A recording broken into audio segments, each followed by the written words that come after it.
సహాయం అందజేశారు. CM relief fund కు 75,000 రూపాయలను అందజేశారు.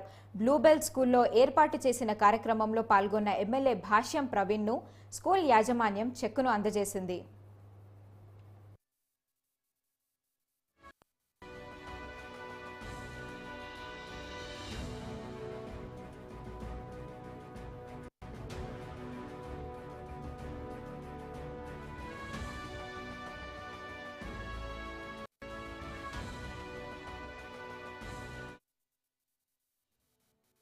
గర్వంగా చెప్తున్నాను సార్, మన పార్టీ అధికారంలోకి వచ్చినప్పుడు ఎంత సంతోషంగా ఫీల్ అయ్యామంటే మాకు మరలా స్వేచ్ఛ వచ్చింది.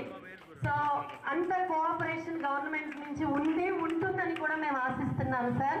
అలాగే ఈరోజు ఈ వరద బాధితుల సహాయార్థం మేము చేసిన ప్రోగ్రామ్ వెనుకున్న రీజన్ సార్, సో 2వ తేదీ సీఎం చంద్రబాబు గారు విజయవాడలో పర్యటించిన రోజు ఉదయాన్నే టీవీ చూస్తే చాలా బాధ వేసింది.